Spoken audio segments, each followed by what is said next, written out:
Hello and welcome to food મંત્ર by Surabhi Vasa. આજે આપણે એક મસ્ત મજાની વાનગી બનાવી લઈએ. રક્ષાબંધન જેમ જેમ નજીક આવતી જાય છે એમ એમ તમારી ડિમાન્ડ વધતી જાય છે કે હવે એવી મીઠાઈ શીખો કે જે અમે ભાઈના ઘરે લઈ જઈ શકીએ. તો આજે હું તમને એવી જ એક ટ્રેડિશનલ મીઠાઈ શીખવાડવાની છું. અને આ મીઠાઈ એવી છે કે કાંઈ પણ ઘરે ખુશીનો પ્રસંગ હોય તો એ મીઠાઈ તો ઘરમાં આવે ને આવે જ. એ કઈ મીઠાઈ છે? નામ યાદ આવી ગયું ને? હા, એ છે પેંડા. જ્યારે પણ ઘરમાં કોઈ પણ ખુશીનો પ્રસંગ હોય ને એટલે સંબંધી તરફથી, મિત્રો તરફથી એવો પ્રશ્ન આવે કે હવે પેંડા ક્યારે ખવડાવવાના છે. ને જ્યારે પણ આપણે પેંડાની વાત આવે ને એટલે પેંડા તો હંમેશા બહારથી જ આવતા હોય છે. પણ આજે હું તમને ઘરે બહાર જેવા જ પેંડા કેમ બનાવવાના ને એ શીખવાડી દેવાની છું. આજે આપણે બનાવીશું કેસર મલાઈ પેંડા. અને આ પેંડાની ખાસ વાત એ છે કે આપણે જે માવો બનાવ્યો ને એ માવામાંથી જ ઘરે આપણે કેસર મલાઈ પેંડા બનાવવાના છે અને એકદમ ટેસ્ટી બને છે, બહાર જેવા જ બનશે. એકવાર ચોક્કસથી ટ્રાય કરજો અને ટ્રાય કરીને પછી મને ચોક્કસથી જણાવજો. તો ચાલો હવે આપણે શરૂ કરી દઈએ. કેસર મલાઈ પેંડા બનાવવાના છે એના માટે આપણે સૌથી પહેલા માવો લઈશું. આ માવો જે આપણે ઘરે તૈયાર કર્યો તો એ જ માવો છે. એ લગભગ અડધો કપ માવો છે, એટલે કે લગભગ એવું કહી શકાય કે 150 ગ્રામ જેટલો માવો છે. તો સૌથી પહેલા આપણે માવો લઈશું. હવે આ માવો આપણે મિલ્ક પાવડર માંથી બનાવેલો છે એટલે એની અંદર થોડી મીઠાશ છે. જો તમને દેખાય છે ને કે એનું ટેક્સચર એકદમ સરસ છે, બહારથી લાવેલા માવા જેવું જ છે. અને કેસર મલાઈ પેંડા બનાવવાના છે એટલે એની અંદર આપણે 2 ટેબલસ્પૂન દૂધની મલાઈ ઉમેરીશું. 2 મોટી ચમચી આપણે ઉમેરવાની છે. ઘરે જે આપણે મલાઈ છે દૂધની, એ જ મલાઈ આપણે ઉમેરવાની છે. દૂધની મલાઈ લઈશું. એની સાથે 2 ટેબલસ્પૂન કેસર વાળું દૂધ ઉમેરીશું. આમાં મેં લગભગ 15 થી 20 તાંતરા કેસરના ઉમેર્યા છે અને એની સાથે 2 ટેબલસ્પૂન દૂધ લીધું છે, એ ઉમેરી લઈશું. હવે ફ્લેમ ઓન કરી દઈશું.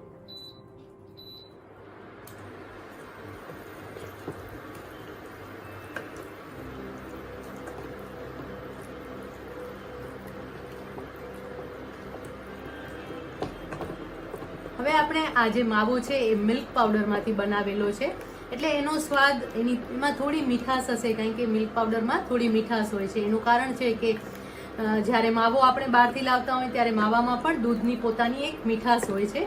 તો એવી રીતે આ માવામાં પણ મીઠાશ છે. તો અત્યારે લગભગ આપણે હાફ કપ ખાંડ લઈશું. સોરી, હાફ કપ નહીં, 1/4 કપ ખાંડ લેવાની છે, કારણ કે આપણે હાફ કપ માવો લીધો અને એની સાથે 1/4 કપ ખાંડ ઉમેરીશું અને આ મિશ્રણને સતત હલાવતા રહીશું. ખાસ ધ્યાન રાખવાનું છે કે આ મિશ્રણ માવો જે છે એ ચોટી ન જાય, એટલા માટે આ મિશ્રણ એકદમ સતત આપણે હલાવતા જ રહેવાનું છે. અને આ મિશ્રણ ઘટ્ટ થાય ત્યાં સુધી એને હલાવતા રહેવાનું છે. આ પ્રોસેસ આપણે સ્લો ફ્લેમ પર કરવાની છે, જેથી કરીને જે મિશ્રણ છે એ સ્ટીક ન થઈ જાય, નીચે ચોંટી ન જાય. અને બની શકે તો આવી જ્યારે પણ કોઈ મીઠાઈ બનાવતા હોઈએ ત્યારે નોનસ્ટિક પેન વાપરવાનો, જેથી કરીને તકલીફ ન પડે. હંમેશા પેંડા છે, બરફી છે, એવી કોઈ પણ મીઠાઈ હોય ને તો આપણે બહાર હલવાઈની દુકાનેથી જ લાવતા હોઈએ છીએ, ઘરે બનાવવાનો ટ્રાય જ નથી કરતા હોતા. પણ જો તમે એક વખત આ રીતે માવો બનાવતા થઈ જશો ને તો આ બધી જ મીઠાઈ છે ને તમારા ઘરે બનતી થઈ જશે.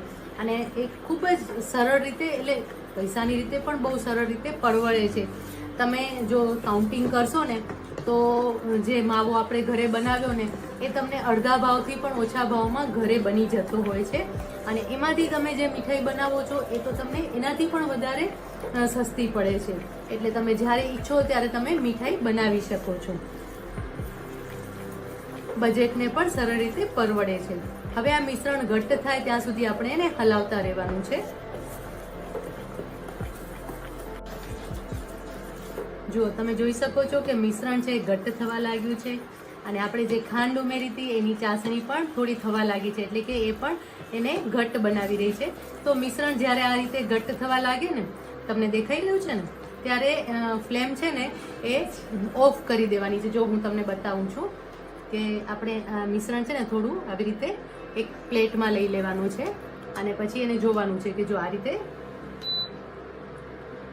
ક્યાંય પણ રેલાતું નથી, એટલે કે આ મિશ્રણ છે એ ઠંડુ થતા એના ગોળા વળી શકશે. તો આ આટલું ધ્યાન રાખવાનું છે કે જો જ્યારે પણ પેંડા બનાવતા હોય ને ત્યારે આનાથી વધારે તમે મિશ્રણને જો કૂક કરશો ને તો એવું થશે કે જે પેંડા છે એ સરસ સોફ્ટ તૈયાર નહીં થાય. બહારથી જે તમે પેંડા લાવો છો એ કેટલા સરસ સોફ્ટ હોય છે. તો બસ આ કન્સિસ્ટન્સી આવે ને એટલે તમારે ફ્લેમ ઓફ કરી દેવાની છે અને પછી મિશ્રણને હલાવતા રહેવાનું છે. જો હવે અત્યારે તમને એવું લાગે છે કે આ મારા હાથમાં ચીપકે છે, પણ આ જ મિશ્રણને તમે થોડી વાર સુધી આવી રીતે હલાવતા રહેશો ને એટલે મિશ્રણ એકદમ સરસ તૈયાર થઈ જશે. અને પછી તેને ઠંડુ કરવા માટે રાખી દેવાનું છે. લગભગ અડધો કલાક માટે આ મિશ્રણને ઠંડુ કરવા માટે રહેવા દેવાનું છે. એમ કરવાથી જે મિશ્રણ છે એ સરસ થીક થઈ જશે અને પછી તમે એના સરસ મજાના પેડા વાળી શકશો. તો અત્યારે આપણે 1 થી 2 મિનિટ માટે આ રીતે હલાવતા રહીશું અને પછી એને ઠંડુ કરવા માટે રાખી દઈશું. એનાથી પહેલા સૌથી પહેલા આપણે એમાં ઇલાયચી પાવડર ઉમેરી લઈશું. 1 ટીસ્પૂન ઇલાયચી પાવડર ઉમેરીશું.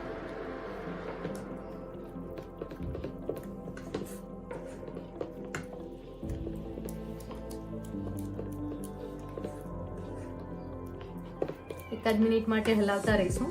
પછી ફરીથી ચેક કરી લઈશું. આપણે એવું લાગે કે હજી મિશ્રણ વધારે ઢીલું લાગે છે તો ફરીથી એકાદ મિનિટ માટે પેનને ગરમ કરી લેવાનું છે. પણ મને એવું લાગે છે કે આ મિશ્રણ જે છે એ ઠંડુ થશે એટલે એકદમ સરસ તૈયાર થઈ જશે. જો આ રીતે હલાવતા રહેવાનું છે એટલે મિશ્રણ ધીમે ધીમે ધીમે ઘટ્ટ થવા લાગશે. અત્યારે પણ તમને કન્સિસ્ટન્સી એની પહેલા હતી એના કરતાં વધારે ઘટ્ટ દેખાઈ રહી છે. તો આ જ રીતે પેંડા સરસ રીતે તૈયાર થઈ જશે. એનું કારણ છે કે જો તમે ખાંડ આની અંદર ઉમેરી છે એટલે અત્યારે તમને એવું લાગે કે આ મિશ્રણ ઢીલું છે એટલે તમે વધારે એને કૂક કરો. એટલે જેટલું વધારે કૂક કરો ને એટલી ખાંડની ચાસણી વધારે થાય અને ખાંડની ચાસણી વધારે થવાથી શું થશે કે જે પેંડા છે એ વળશે તો ખરા, તરત જ વળી જશે પણ એ એકદમ કડક થઈ જશે. એટલે કે તમને એવું થશે કે આ પેંડા જે છે એને દાંતેથી તોડવા પડે છે એવા કડક તૈયાર થશે. અને જ્યારે આપણે ઘરે બનાવતા હોય અને જો એક વખતમાં સરસ રિઝલ્ટ ના મળે તો એવું થાય કે ના ના હવે બીજી વાર તો હું મીઠાઈ ક્યારે ઘરે બનાવવું જ નહીં, બહારથી જ લાવું. પણ એવું નથી કરવાનું. એના માટે જ આપણે આ મિશ્રણને પહેલા બંધ કરી દેવાનું છે. હવે આ મિશ્રણ થોડું ઘટ્ટ થઈ ગયું છે. હવે એને આપણે ઠંડુ થવા દઈએ છીએ. ઠંડુ થઈ જાય ને પછી આપણે જોઈ લેશું. પછી એવું લાગે તો ફરીથી 1 મિનિટ ગરમ થઈ જ શકે છે. પણ આ મિશ્રણ એકદમ સરસ તૈયાર થઈ ગયું છે. હવે એને આપણે ઠંડુ થવા દઈશું. તમે જોઈ શકો છો કે મિશ્રણ જે છે એકદમ સરસ તૈયાર થઈ ગયું છે અને એકદમ સરસ ઘટ્ટ થઈ ગયું છે. હવે એમાંથી આપણે પેંડા વાળી લઈશું. જો તમને પહેલા એવું લાગતું હતું ને કે મિશ્રણ એકદમ કડક છે, પણ હવે એકદમ સરસ તૈયાર થઈ ગયું છે અને હવે એમાંથી પેંડા પણ બહુ જ સરસ વળશે. આવી રીતે હાથેથી આપણે ગોળ વાળી લેવાના છે.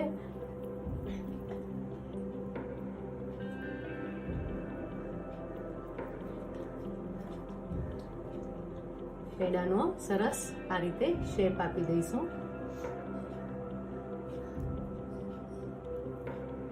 અને પ્લેટમાં મૂકી દઈશું. ઉપર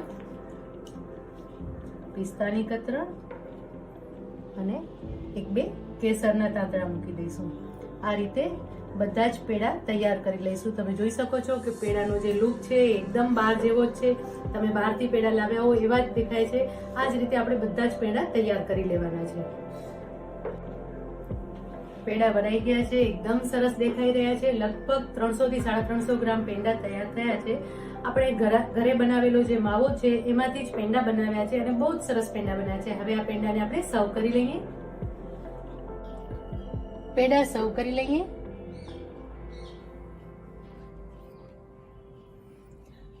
રક્ષાબંધનમાં આ પેંડાને તમે તમારા ભાઈને પણ ગિફ્ટમાં લઈ જઈ શકો છો. એટલે કે તમે રાખી લઈ જતા હો ત્યારે એની સાથે હંમેશા મીઠાઈ લઈને જતા જ હોઈએ છીએ. તો આ પેંડા પણ બહુ જ સરસ લાગે છે. તો પેંડા તૈયાર થઈ ગયા છે અને મેં સર્વ પણ કરી લીધા છે. હવે તમે ઘરે ચોક્કસથી બનાવજો. એકદમ સરસ અને ટેસ્ટી બને છે અને બહુ જ ઝડપથી તૈયાર થઈ જાય છે. તો આ વખતે રક્ષાબંધન ઉપર અને શ્રાવણ મહિનો સ્ટાર્ટ થઈ ગયો છે એટલે શ્રાવણ મહિનામાં મીઠાઈ બનાવી હોય ત્યારે માવાનો ઘરે માવો બનાવજો અને એની સાથે સાથે આવી અલગ અલગ મીઠાઈ પણ બનાવજો. તો તૈયાર છે કેસર મલાઈ પેંડા. હવે આવી જ વાનગીઓ સાથે અને આવી જ નવી નવી ટિપ્સ અને ટ્રિક્સ સાથે ફરી મળતા રહેશું. ત્યાં સુધી બાય બાય. રક્ષાબંધન નજીક આવે ને એટલે આપણે એવું થાય કે ભાઈ માટે આ વખતે તો કંઈક સરસ મજાની મીઠાઈ હું હાથેથી બનાવીને લઈ જઈશ. અને એના માટે આપણે ઘણી બધી મીઠાઈઓની સર્ચ કરતા હોઈએ છીએ કે હું શું બનાવું. તો આજે હું તમારા માટે એવી જ એક મસ્ત મજાની મીઠાઈ લઈને આવી છું.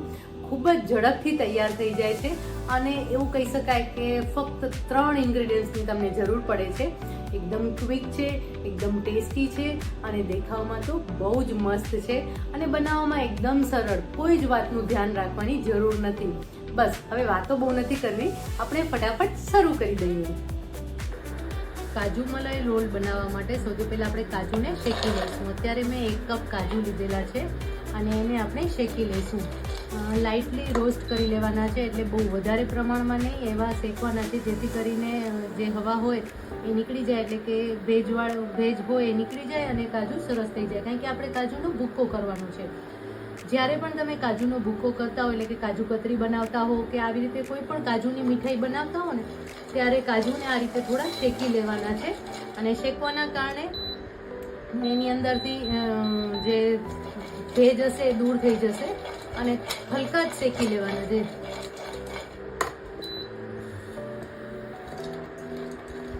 ભેજ દૂર થશે એટલે તમને ખબર પડશે કે આની અંદર ભેજ દૂર થઈ ગયું છે અને કાજુ છે એ સરસ શેકાઈ ગયા છે.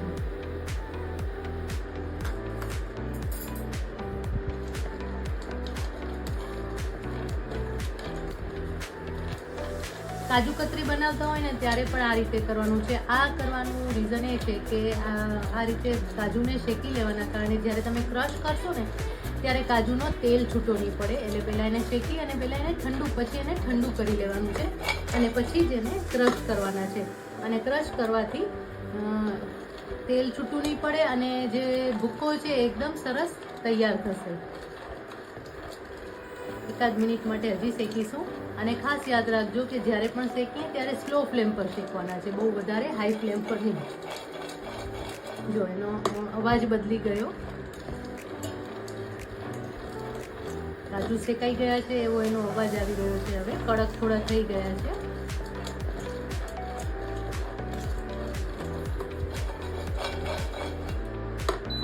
અત્યારે મેં કાજુનો ઉપયોગ કર્યો છે, પણ તમે આમાં બદામ પણ લઈ શકો છો. બદામ જ્યારે લો ત્યારે બદામને પણ શેકી લેવાની છે અને થાય તો બદામને પલાળી અને એના પોતરા કાઢી લેવાના છે અને પછી એને તમે જો ક્રશ કરશો ને તો વધારે સરસ એનો દેખાવ આવશે. હવે સરસ ભેજ નીકળી ગયો છે અને કાજુ જે છે એકદમ સરસ શેકાઈ ગયા છે. કડક લાગે છે હવે કાજુ, એટલે આ રીતે શેકી લઈશું. કાજુ શેકાઈ ગયા છે. હવે એને થોડા ઠંડા થવા દઈશું અને પછી એને ક્રશ કરી લેવાના છે. કાજુ સરસ ઠંડા થઈ ગયા છે. જો ઠંડા થયા એટલે એનો કલર પણ ચેન્જ થઈ ગયો છે અને થોડા બ્રાઇટ પણ થઈ ગયા છે અને એકદમ કડક પણ થઈ ગયા છે. આવી રીતે સરસ અવાજ આવી રહ્યો છે, એટલે કાજુ કડક થઈ ગયા છે અને ઠંડા પણ થઈ ગયા છે. હવે એને આપણે ક્રશ કરી લઈશું. હવે એનો ભૂક્કો કરવાનો છે, પણ જ્યારે આપણે મિક્સર ચાલુ કરીએ ત્યારે એને ચાલુ બંધ કરતા રહેવાનું છે. એટલે કે એક સાથે એને નથી ચલાવવાનું. એમ કરશો તો શું થશે કે કાજુ છે એની અંદરથી તેલ છૂટું પડી જશે. એટલે કે ઓન ઓફ કરી અને કાજુનો પાવડર આપણે તૈયાર કરવાનો છે. હવે આપણે કાજુનો પાવડર લઈશું જે આપણે ક્રશ કર્યો હતો. જો તમે જોઈ શકો છો કે જે પાવડર છે એકદમ સરસ ક્રશ થઈ ગયો છે અને ક્યાંય પણ સ્ટીક નથી થયો, એટલે કે એની અંદર તેલ છૂટું નથી પડ્યું, પ્રોપરલી મિક્સ થઈ ગયું છે. કાજુનો પાવડર લઈશું. એની સાથે અત્યારે આપણે 1 કપ કાજુ લીધા હતા, એની સાથે 1 કપ મિલ્ક પાવડર લેવાનો છે. એની સાથે 1 કપ મલાઈ ઉમેરી લઈશું.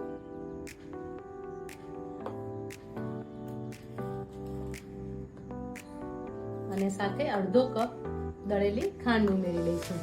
ખાંડનું પ્રમાણ થોડું ઓછું રાખીશું કારણ કે આપણે જે મિલ્ક પાવડર લીધો છે એમાં પણ સ્વીટનેસ છે અને કાજુની પોતાની પણ મીઠાશ હોય છે. એટલા માટે આપણે અડધો કપ ખાંડ લઈ રહ્યા છે. અડધા કપ કરતાં પણ થોડા પ્રમાણમાં ઓછી એટલી આપણે ખાંડ લીધી છે. અને હવે આ મિશ્રણ છે એને પ્રોપરલી મિક્સ કરી લઈશું.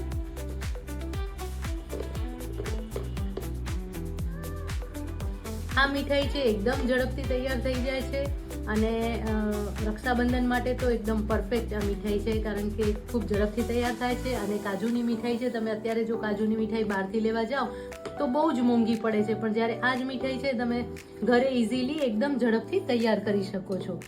જો આ બધી જ વસ્તુ છે ને પહેલાં આ રીતે મિક્સ કરી લેવાની છે. એનું કરવાનું કારણ એ છે કે મિલ્ક પાવડર છે એ તરત જ સ્ટીક થઈ જાય છે, એટલે જે આ મિશ્રણ છે એને આપણે જ્યારે કૂક કરીશું ત્યારે પણ સતત હલાવતા રહેવાનું છે અને કાજુ છે એ પણ સરસ રીતે મિક્સ થઈ જવા જોઈએ. જો બધી જ વસ્તુ સરસ મિક્સ થઈ ગઈ છે. હવે આપણે ફ્લેમ ઓન કરી દઈશું અને પછી એને આપણે કૂક કરી લઈશું. અને આ જે મિશ્રણ છે એને સ્લો ફ્લેમ પર કૂક કરવાનું છે, બહુ વધારે ફાસ્ટ ફ્લેમ પર નહીં. અને સતત હલાવતા રહીશું અને મિશ્રણ ઘટ્ટ થાય ત્યાં સુધી એને આપણે કૂક કરવાનું છે. પછી આ જે મિશ્રણ છે એને તમે પાથરી પણ શકો છો અને એના પીસ પણ પાડી શકો છો.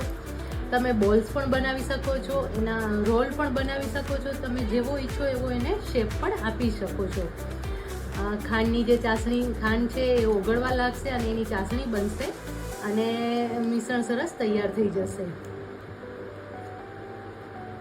તમને આનો કલર જોઈતો હોય તો તમે કેસર કલરનો પણ બનાવી શકો છો, પણ જ્યારે તમે કોઈ કાજુની મીઠાઈ બનાવતા હો ને ત્યારે એનો ઓરિજિનલ કલર નાખો ને તો બહુ જ સરસ લાગે છે.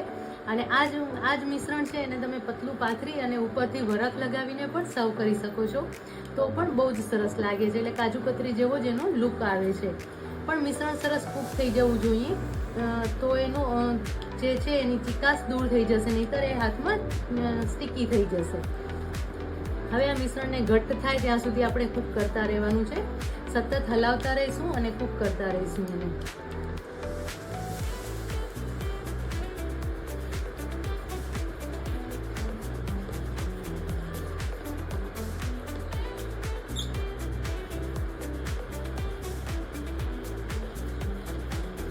જુઓ, તમે જોઈ શકો છો કે મિશ્રણ જે છે એકદમ સરસ ઘટ્ટ થઈ ગયું છે.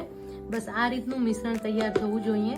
અને આ જે મિશ્રણ છે લગભગ 3 થી 4 મિનિટમાં તૈયાર થઈ જશે, કારણ કે એની અંદર મિલ્ક પાવડર આપણે એડ કરેલો છે અને એની સાથે કાજુનો પાવડર છે, એટલે ખૂબ જ ઝડપથી આ મીઠાઈ તૈયાર થઈ જાય છે. ને ખાસ ધ્યાન રાખવાનું કે સતત હલાવતા રહેવાનું, નહીં તો નીચેથી ચોંટી જશે. ને હવે ચેક કરી લેવાનું છે કે આ મિશ્રણ તૈયાર થયું કે નહીં. જો આ રીતે થોડું મિશ્રણ લઈ અને મલાઈ ઉમેરી છે એટલે ઘી પણ છૂટું પડે છે. અને આ રીતે બોલ વાળવાનો છે કે રોલ વાળવાનો છે, તમે જે પણ વાળવા ઈચ્છતા હો એ રીતે સરસ થઈ જાય છે. એટલે હવે આ મિશ્રણ તૈયાર થઈ ગયું છે. એને આપણે એક પ્લેટમાં લઈ લઈશું. આ રીતે એક પ્લેટમાં આપણે એને કાઢી લઈશું.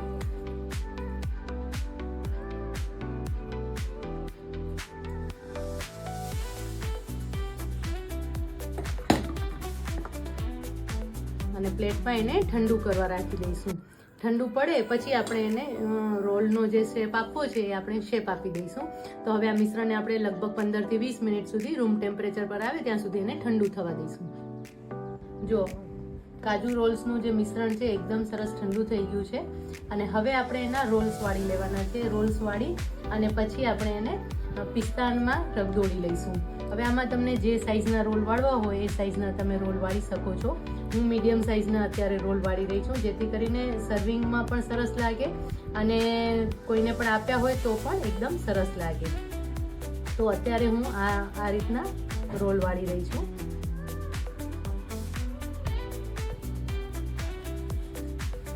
તમે મોટો રોલ વાળી અને પછી એને કટ પણ કરી શકો છો, એવી રીતે પણ થઈ શકે છે. અને આવી રીતે સિંગલ રોલ પણ તૈયાર કરી શકો છો.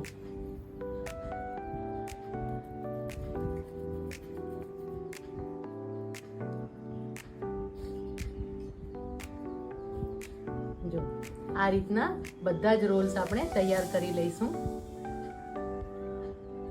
રોલ્સ બધા વળાઈ ગયા છે. હવે એને પિસ્તાથી કોટ કરી લઈશું. એના માટે એક પ્લેટમાં આવી રીતે પિસ્તાની કતરણ લઈ લઈશું.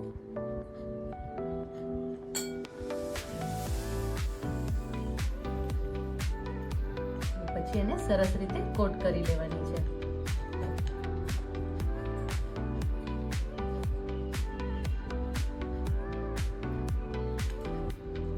આ મીઠાઈ તમે એટલી સરસ બને છે ને કે ઘરે બનાવશો તો બહુ જ ઇઝીલી બની જશે.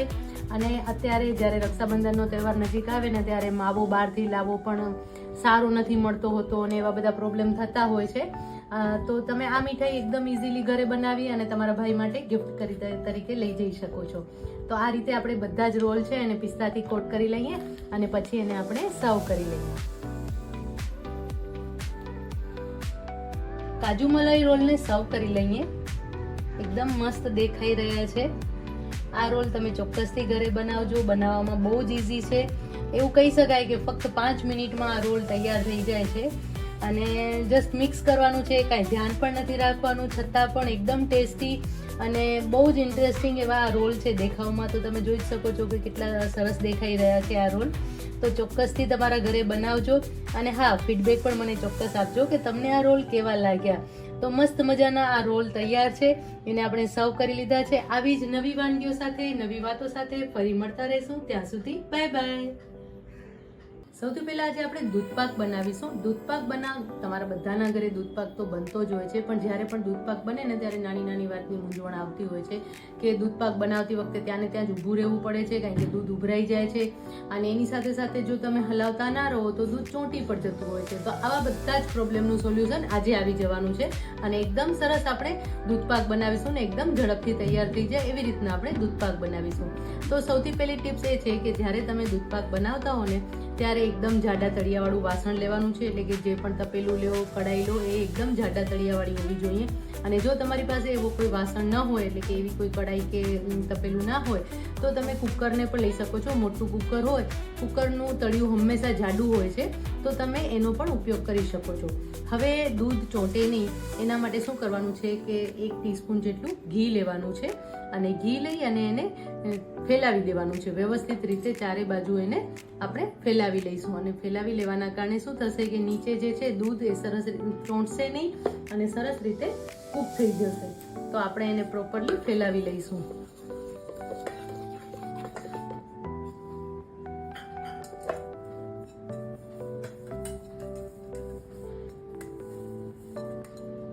જો આ રીતે હાથેથી એકદમ સરસ રીતે ઉપર સુધી ફેલાવી લેવાનું છે. એના કારણે દૂધ ઉભરાશે પણ નહીં. આ ઘી તમે લગાવી લીધું હશે ને તો દૂધ ઉભરાશે પણ નહીં અને ચોંટશે પણ નહીં. ન ચોંટે એના માટે હજી પણ એક ટિપ્સ છે, તો તમે જોડાયેલા રહેશો ને તો પછી એ નવી ટિપ્સ પણ તમને ચોક્કસથી જાણવા મળશે.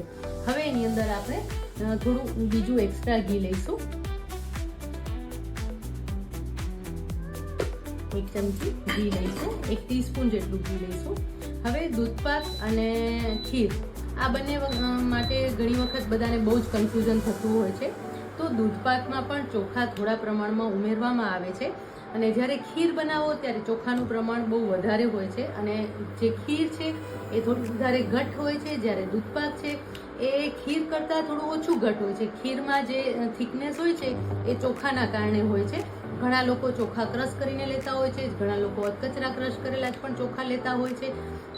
જ્યારે દૂધપાકમાં થોડા જ પ્રમાણમાં ચોખા ઉમેરવામાં આવે છે અને એની અંદર દૂધને જે ઉકાળે ને એની સુગંધ બહુ જ સરસ હોય છે. તો અત્યારે હું 500 ml 500 ml દૂધ લઈ રહી છું અને એની સામે 1 ટેબલસ્પૂન મેં ચોખા લીધા છે અને ચોખા બાસમતી ચોખા લેવાના છે અને આ ચોખાને મેં પલાળી લીધા છે. લગભગ 15 થી 20 મિનિટ સુધી પલાળી લેવાના છે અને એનું પાણી કાઢી લેવાનું છે.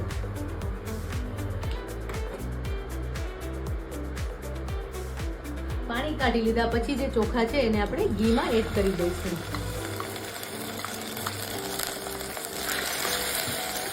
અને ઘીમાં શેકી લેવાના છે.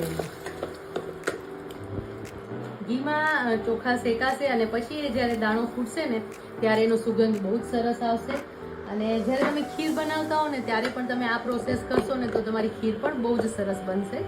હવે 1 મિનિટ માટે આપણે ચોખાને સાંતળી લઈશું.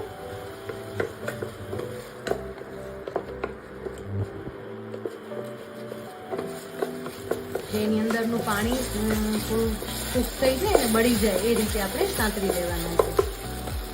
હવે એની અંદર આપણે દૂધ ઉમેરી લઈશું. અત્યારે મેં આ ફૂલ ફેટ દૂધ લીધેલું છે અને અત્યારે આ 500 ml દૂધ છે જે હું ઉમેરી લઈશ.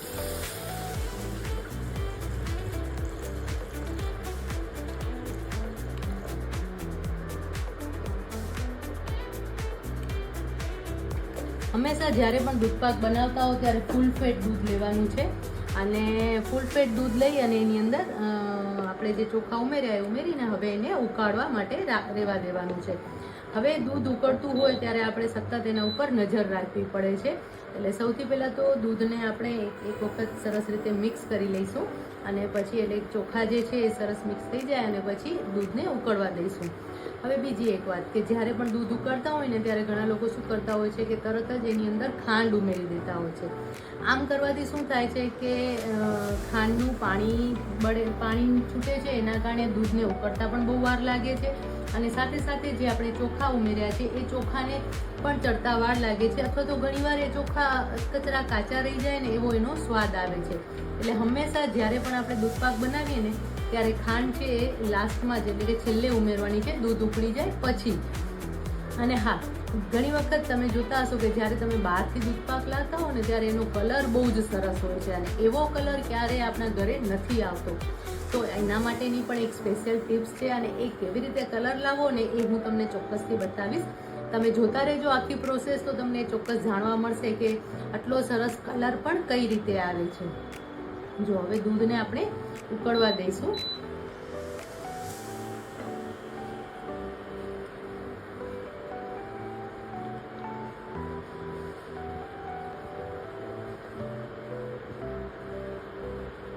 જ્યાં સુધી એક ઉભરો ના આવે ત્યાં સુધી દૂધને હલાવતા રહેવાનું છે.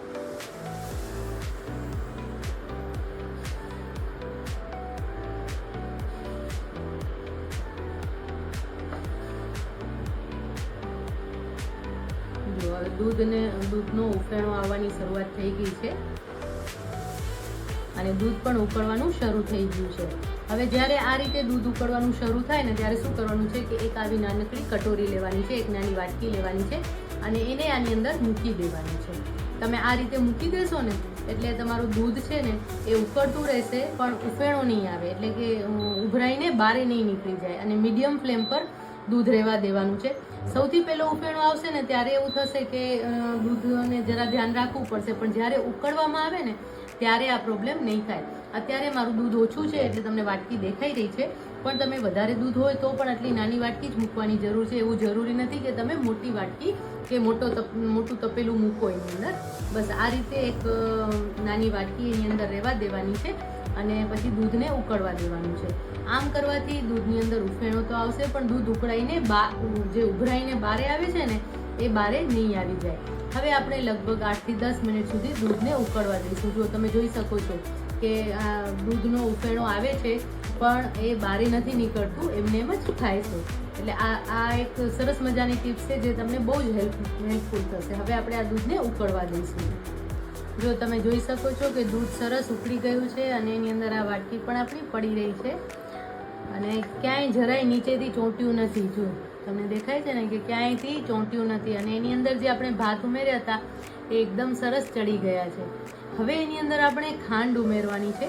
નોર્મલી તો આપણે ખાંડ કેવી રીતે ઉમેરતા હોઈએ છીએ કે આની અંદર જ હવે ખાંડ ઉમેરી દો એટલે દૂધપાક તૈયાર થઈ ગયું. પણ આજે આપણે એના કલર લાવવા માટે બહાર જેવો જ કલર આવે એના માટે અલગ એક પ્રોસેસ કરી રહ્યા છીએ. તો એના માટેની અલગ એક પ્રોસેસ કરીશું આપણે. હવે એની અંદર આપણે દૂધમાં જ્યારે ખાંડ એડ કરવાની છે ત્યારે શું કરવાનું છે કે એક પેન લેવાનું છે ને એની અંદર આપણે ખાંડ ઉમેરી દેવાની છે. આ પેન ગરમ થાય અને ખાંડ ઓગળવાની શરૂઆત થાય ને એટલે તરત જ ફ્લેમ ઓફ કરી દેવાની છે, કારણ કે ખાંડને આપણે કેરેમલાઇઝ કરવાની છે પણ એનો થોડો કલર બદલાવો જોઈએ. પણ એકદમ જો લાલ થઈ જશે ને તો એની જે બિટરનેસ છે ને એટલે કે એની જે કડવાશ છે એ આવી જશે અને આપણો દૂધપાક છે એ બગડી જશે. એટલે એ વાતનું ખાસ ધ્યાન રાખવાનું છે કે દૂધપાક બનાવતી વખતે જ્યારે આપણે આ પ્રોસેસ કરીએ ત્યારે ખાંડ જો ઓગળવાની શરૂઆત થઈ ગઈ છે. હવે હું આ ફ્લેમ ઓફ કરી નાખીશ અને એને 1 મિનિટ હલાવીશ. બરાબર ને? આ રીતે કરીશ એટલે તમે જોશો કે એનો કલર થોડો ચેન્જ થયો છે. એકદમ ડાર્ક લાલ કલર થાય ને ત્યાં સુધી એને ફ્લેમ ચાલુ નથી રાખવાની. આ રીતે એને હલાવશું એટલે 1 મિનિટમાં ખાંડ બધી ઓગળી જશે. આ પ્રોસેસ કરવાના કારણે કલર બહુ જ સરસ મળે છે. જો પેન ગરમ છે એટલે ખાંડ હજી પણ ઓગળી રહી છે અને એનો કલર થોડો અલગ થઈ રહ્યો છે. તમને એવું લાગે કે હજી ખાંડ નથી ઓગળી રહી અને પ્રોસેસ સ્ટોપ થઈ ગઈ છે તો ફરીથી 1 મિનિટ માટે એટલે 1 મિનિટ માટે પણ નહીં, 30 સેકન્ડ માટે તમારે ફક્ત ફ્લેમ ઓન કરી દેવાની છે અને પાછી ફરીથી ફ્લેમને ઓફ કરી દેવાની છે. આ પ્રોસેસ કરતી વખતે ખૂબ જ ધ્યાન રાખવાની છે. જો આ પ્રોસેસમાં ક્યાંય પણ ભૂલ થશે ને તો દૂધપાકનો કલર તો આવશે પણ એનો સ્વાદ બગડી જશે. એટલે એ વાતનું ખાસ ધ્યાન રાખવાનું છે. એને જરા ગરમ થવા દઈશું આપણે. ખાંડ ઓગળવાની શરૂઆત તો થઈ જ ગઈ છે, ખાંડ ઓગળી જ રહી છે.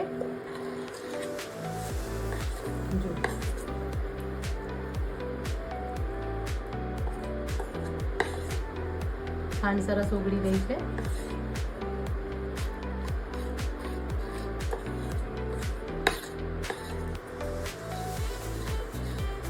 બસ હવે ફ્લેમ ઓફ કરી દેવાની છે. મેં વચ્ચે ઓફ કરી દીધી હતી અને પાછી ફરીથી ચાલુ કરી હતી અને હવે ફરીથી મેં બંધ કરી દીધી છે. તમે જુઓ એનો કલર એકદમ સરસ આવી ગયો છે. અને હવે આપણે જે આ ઉકાળેલું દૂધ છે ને એ એની અંદર ઉમેરી દેવાનું છે.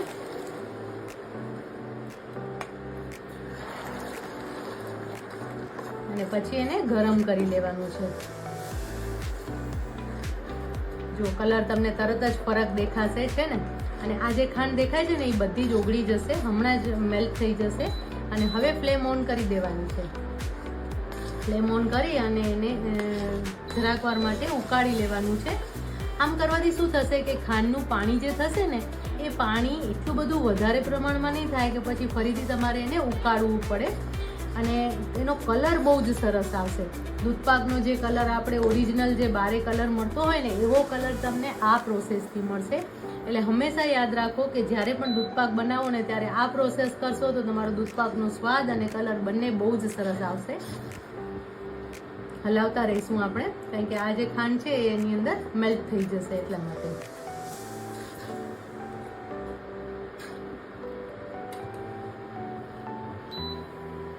હવે એની અંદર આપણે ઇલાયચી પાવડર ઉમેરી લઈશું.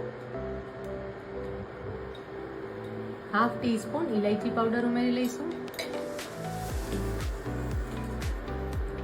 પિંચ જેટલો જાયફળ પાવડર ઉમેરીશું. જો જાયફળ પાવડર તમને ન ગમતો હોય તો તમે અવોઇડ કરી શકો છો, પણ દૂધપાકમાં જાયફળ પાવડર બહુ જ સરસ લાગે છે. પણ હા, ખાસ એ ધ્યાન રાખવાનું છે કે બહુ વધારે પ્રમાણમાં નથી ઉમેરવાનો, ચપટી જેટલો જ ઉમેરવાનો છે.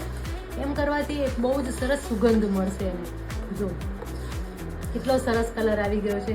પહેલા જે દૂધપાકનો કલર હતો અને હવે જે દૂધપાકનો કલર છે એમાં બહુ જ મોટો ફરક પડી ગયો છે.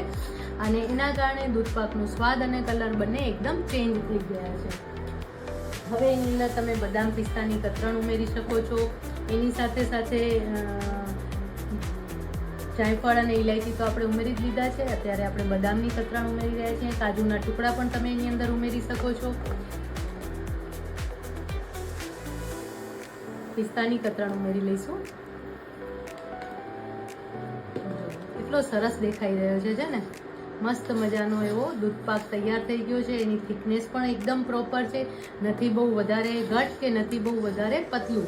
અને ખાતા તમને નીચે થોડા પ્રમાણમાં ચોખા આવશે. બહુ વધારે પ્રમાણમાં આપણે એની અંદર ચોખા પણ નથી ઉમેર્યા, કારણ કે આ દૂધપાક બનાવ્યો છે.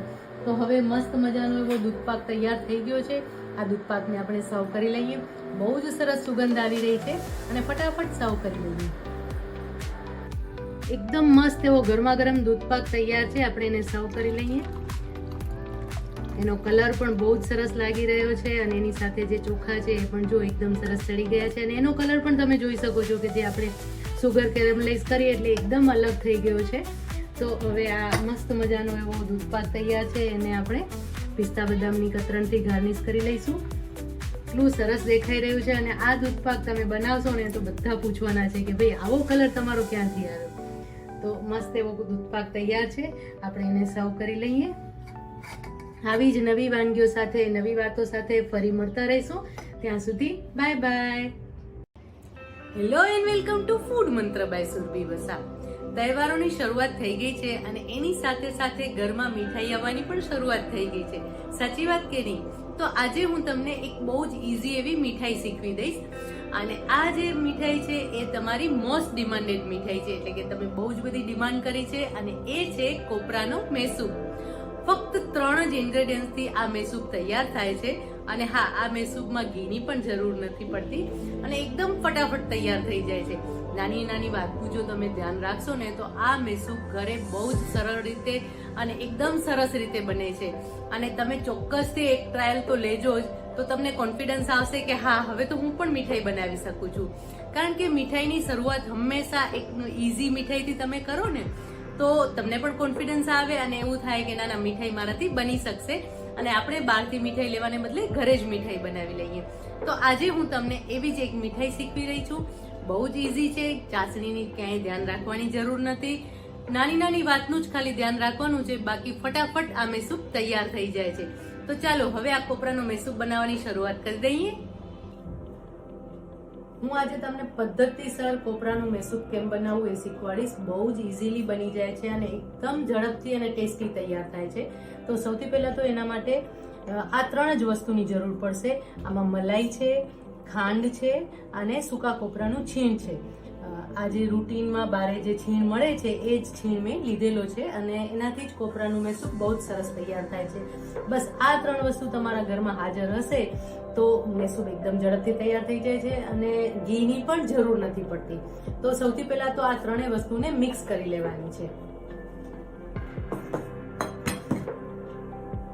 જો એક બાઉલ લઈશું, એમાં સૌથી પહેલા કોપરાની છીણ લઈશું. સૂકા કોપરાની છીણ લેવાની છે. એની સાથે ખાંડ ઉમેરીશું. ત્રણેયનું માપ એક સરખું રાખવાનું છે, એટલે કે તમે જે પણ બાઉલ લ્યો, જે પણ કપ લ્યો કે જે પણ વાટકો લ્યો એ ત્રણે એક સરખા માપના હોવા જોઈએ. તમે એક એક કપ પણ 3 વસ્તુ લઈ જ શકો છો. ખાંડ લઈશું 1 બાઉલ અને મલાઈ લઈશું 1 બાઉલ. એટલે કે અત્યારે આપણે 3 વસ્તુ એક એક કપ લીધેલી છે. 1 કપ મલાઈ, 1 કપ સૂકા કોપરાનું છીણ અને 1 કપ ખાંડ. હવે આ 3 વસ્તુને મિક્સ કરી પ્રોપરલી મિક્સ કરી લેવાનું છે, જેથી કરીને મલાઈ જે છે એ સરસ રીતે કોપરા સાથે મિક્સ થઈ જાય. જો આ રીતે મિક્સ કરી લેવાનું છે. અને હા, જ્યારે પણ તમે મલાઈ લ્યો ને ત્યારે હંમેશા મલાઈ તાજી લેવાની છે, એટલે કે 2-3 દિવસ જૂની મલાઈ નથી લેવાની. અને એ વાતનું ધ્યાન રાખવાનું છે કે મલાઈમાં દૂધનું પ્રમાણ બહુ ન હોવું જોઈએ. જો દૂધ વધારે હશે અને મલાઈ ઓછી હશે ને તો પણ કોપરા પાક એકદમ સરસ નહીં બને. અને ઘણા લોકોને એવો પણ પ્રશ્ન હોય છે કે મલાઈ હાજર ન હોય તો શું લેવાનું? તો જો મલાઈ ઘરમાં હાજર ન હોય તો તમે એની જગ્યાએ ઘી લઈ શકો છો એટલા જ પ્રમાણમાં. એટલે કે 1 કપ મલાઈને બદલે 1 કપ ઘી લેવાનું છે. હંમેશા જ્યારે પણ આપણે મેસૂબ બનાવતા હોઈએ ત્યારે ચણાના લોટનો મેસૂબ બનાવતા હોય ત્યારે લગભગ 2.5 થી 3 ગણું ઘી લેતા હોય છે, પણ કોપરાના મેસૂબમાં 1 કપ જ ઘી લેવાનું છે. એટલે કે 1 કપ ઘી, 1 કપ ખાંડ અને 1 કપ સૂકા કોપરાનું છીણ. આ રીતે મેજરમેન્ટ લેવાનું છે. પણ અત્યારે આપણે મલાઈ લઈ રહ્યા છીએ. હવે આ મિશ્રણ મેં મિક્સ કરી લીધું છે અને એને લગભગ આપણે 15 થી 20 મિનિટ માટે રેસ્ટ આપી દઈશું. જો 20 મિનિટ પછી આ મિશ્રણ આ રીતનું તૈયાર થઈ જાય છે. હવે આ મિશ્રણને આપણે કૂક કરી લેવાનું છે. એક પેનમાં લઈ લઈશું.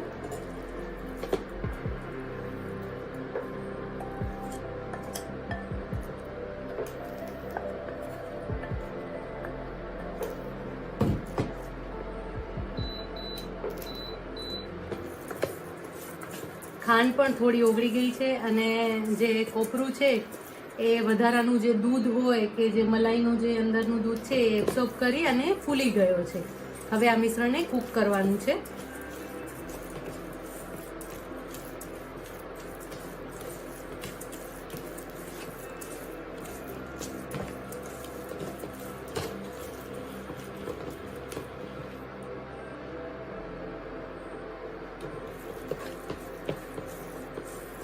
ધીમે ધીમે મિશ્રણ ઢીલું થતું જશે, કારણ કે ખાંડ છે એનું પાણી છોડશે, એટલા માટે આ મિશ્રણ ઢીલું થતું જશે અને એનો કલર પણ ધીમે ધીમે ચેન્જ થતો જશે. હંમેશા જ્યારે પણ મીઠાઈની વાત આવે અને ખાસ કરીને ટ્રેડિશનલ મીઠાઈની વાત આવે ને ત્યારે આપણે હંમેશા ઘરે બનાવવાનું અવોઇડ કરતા હોઈએ છીએ. આપણે એવું થાય કે ના આ મીઠાઈ તો આપણાથી સરસ બનશે જ નહીં. પણ જો તમે નાની નાની વાતનું ધ્યાન રાખો અને મેજરમેન્ટનું ધ્યાન રાખો ને તો મીઠાઈ એકદમ સરસ રીતે ઘરે બને છે અને પૈસાની રીતે પણ ખૂબ જ પરવડે છે. કારણ કે તમે આ જ વસ્તુ જો બહાર લેવા જાઓ તો 2 થી 3 ગણા ભાવ આપીને આવો છો તમે. જુઓ હવે દેખાય છે ને કે મિશ્રણ હવે ઢીલું થઈ ગયું છે અને કૂક થવા લાગ્યું છે. હવે આ મિશ્રણને કૂક કરતા રહેવાનું છે.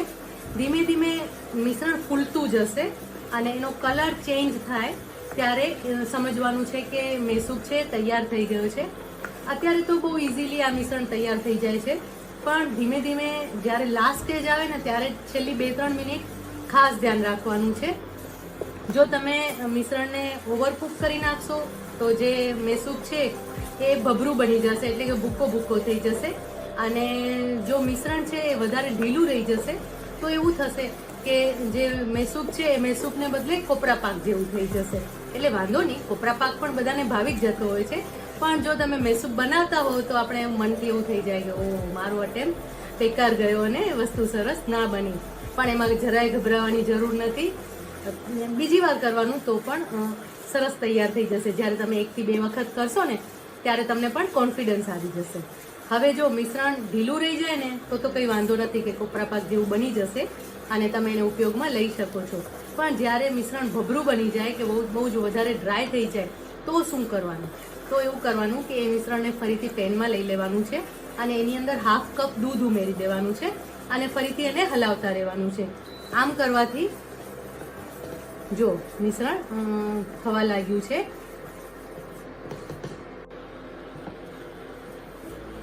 મિશ્રણ ઢીલું થવા લાગ્યું છે. જો આ રીતે સતત હલાવતા રહેવાનું છે અને ખાસ એ વાતનું ધ્યાન રાખવાનું છે કે જે ફ્લેમ છે એ સ્લો રાખવાની છે, નહીં તો મિશ્રણ નીચેથી દાજી જશે અને સરસ નહીં બને.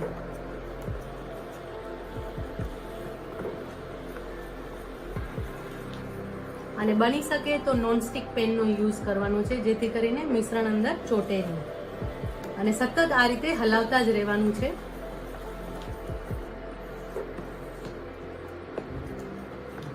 ધીમે ધીમે એનો કલર પણ ચેન્જ થશે અને મિશ્રણ ફૂલવા લાગશે. 1-8 મિનિટ માટે આ રીતે ધીમા તાપે આપણે હલાવતા રહીશું.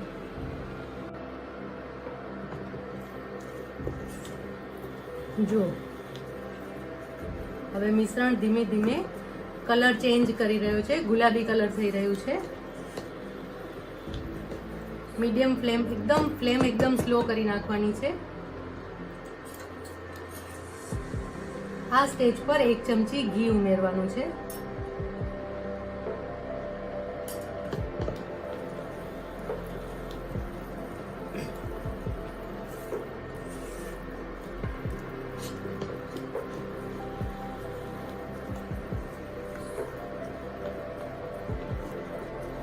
સતત હલાવતા રહીશું.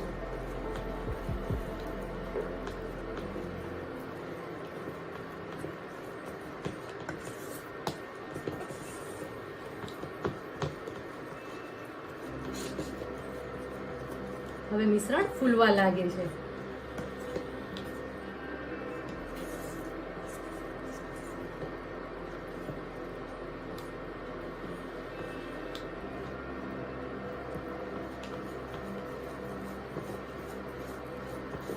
હજી હલાવતા રહીશું.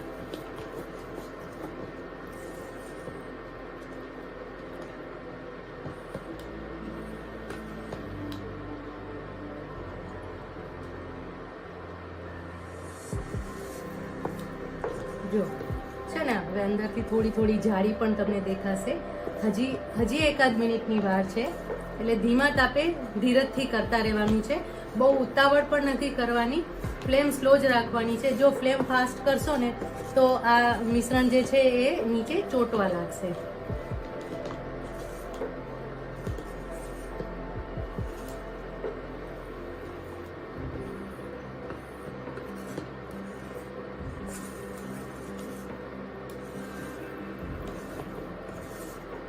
જો હવે ખ્યાલ આવે છે તમને કે મિશ્રણ છે એ પહેલા કરતા થોડું ફૂલવા લાગ્યું છે અને એનું ટેક્સચર જે છે એ પણ ચેન્જ થઈ રહ્યો છે.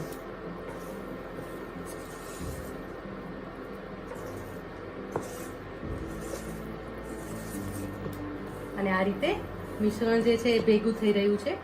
થોડો ગુલાબી રંગનો થવા દેવાનો છે. ફરીથી 1 ચમચી ઘી ઉમેરી લઈશું.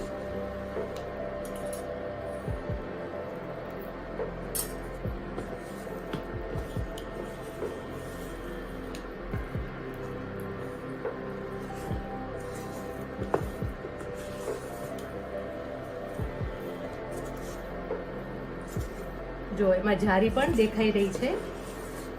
પહેલા જે શીરા જેવો જે લુક હતો એના કરતા હવે જે ટેક્સચર છે એ અલગ થઈ રહ્યું છે. ખ્યાલ આવે છે ને તમને? જો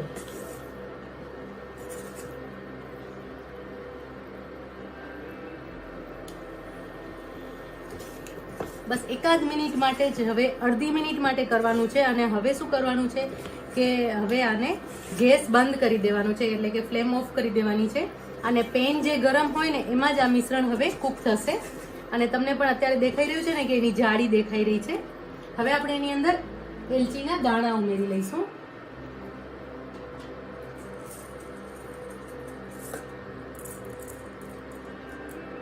એલચીના દાણા આ મેસૂબ છે એમાં બહુ જ સરસ લાગે છે.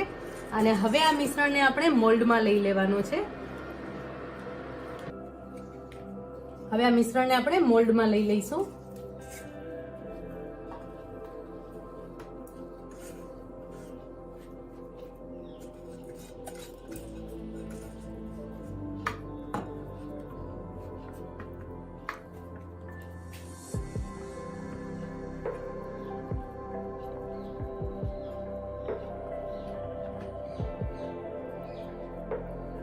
સરસ રીતે ફેલાવી લઈશું.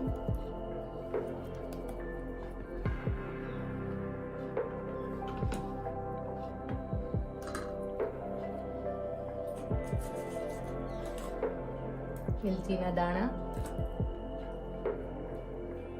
અને પિસ્તા બદામની કતરણથી ગાર્નિશ કરી લઈશું.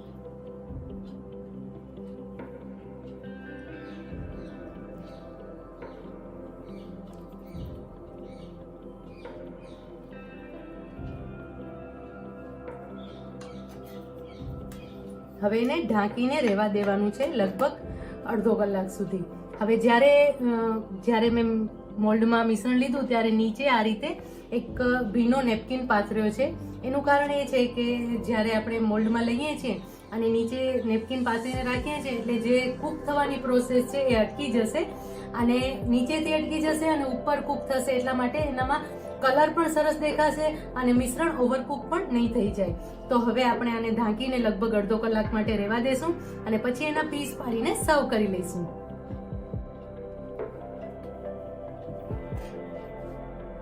જો મેસૂબ એકદમ સરસ ઠંડો થઈ ગયો છે. હવે એના પીસ પાડી લઈશું. એકદમ સરસ પીસ પડી શકે છે, એટલે કે કોપરા પાક એકદમ સરસ તૈયાર થઈ ગયો છે. અરે કોપરા પાક નહીં, કોપરાનો મેસૂબ. હવે એના સરસ પીસ પાડી લઈશું. જો છે ને એકદમ સરસ સોફ્ટ પણ તૈયાર થયો છે. તો જ એના આ રીતે સરસ પીસ પડશે, નહીં તો પીસ પણ નહીં પડે અને જે મેસૂબ છે એ લોચો જેવો થઈ જશે, એટલે કે કોપરા પાક જેવો એનું ટેક્સચર આવશે. અને જો વધારે કૂક થયો હશે તો બબરું થઈ જશે, એટલે કે આ પીસ પાડતી વખતે છૂટું પડી જશે. તમે જોઈ શકો છો કે એકદમ સરસ પીસ પડી રહ્યા છે. તમને બતાવું હું એક હાથમાં લઈને. એકદમ સરસ જાળી પણ પડી રહી છે અને એના પીસ પણ એકદમ સરસ પડી ગયા છે. તમે જો મેં કહ્યું ને એ નાની નાની વાતને ફોલો કરશો ને તો જે કોપરાનું મેસૂબ છે એકદમ સરસ તૈયાર થશે. હવે તમે ઘરે ચોક્કસ ટ્રાય કરજો, એકદમ ઇઝીલી મેં બતાવ્યું છે. હવે આ મેસૂબને આપણે સર્વ કરી લઈએ. હવે મેસૂબને સર્વ કરી લઈએ. બહુ જ સરસ મેસૂબ તૈયાર થઈ ગયો છે. તમારા ઘરે તમે ચોક્કસથી બનાવજો. અને હા, રક્ષાબંધન પર જો બનાવશો તો ભાઈને ગિફ્ટ આપશો તો ખુશ થઈ જશે. હવે આ મેસૂબ આપણે સર્વ કરી લઈએ છીએ. અને એક મેસૂબ હું તમને પીસ કરીને પણ બતાવું છું કે કેટલો સરસ તૈયાર થયો છે. જુઓ, તમે જોઈ શકો છો કે એકદમ સરસ જાળી પડી છે, દેખાય છે ને? અને એનું જે ટેક્સચર છે એ બહુ જ સરસ આવ્યું છે. હું તમને કટ કરીને પણ બતાવું છું. અંદરથી પણ એકદમ સરસ સોફ્ટ છે, ખાવામાં એકદમ સોફ્ટ છે અને આમ એકદમ ક્રિસ્પી પણ છે. જો દેખાય છે? બહુ જ સરસ મેસૂબ તૈયાર થયો છે. તમારા ઘરે તમે ચોક્કસથી બનાવજો. હવે આપણે પિસ્તા બદામની કતરણ છાંટી લઈશું. તો તૈયાર છે કોપરાનું મેસૂબ. બહુ જ ઇઝીલી બની જાય છે. જો નાની નાની વાત તમે ધ્યાનમાં રાખશો તો મીઠાઈ, ટ્રેડિશનલ મીઠાઈ ઘરે બનાવવી જરાય અઘરી નથી. હું તમને વારાફરતી બધી જ મીઠાઈ શીખવીશ અને મારા મેજરમેન્ટ પ્રમાણે તમે બનાવશો તો એકદમ પરફેક્ટ બનશે. તો બસ આવી જ નવી વાનગીઓ સાથે, વિસરાતી વાનગીઓ સાથે ફરી આપણે મળતા રહીશું. ત્યાં સુધી બાય બાય.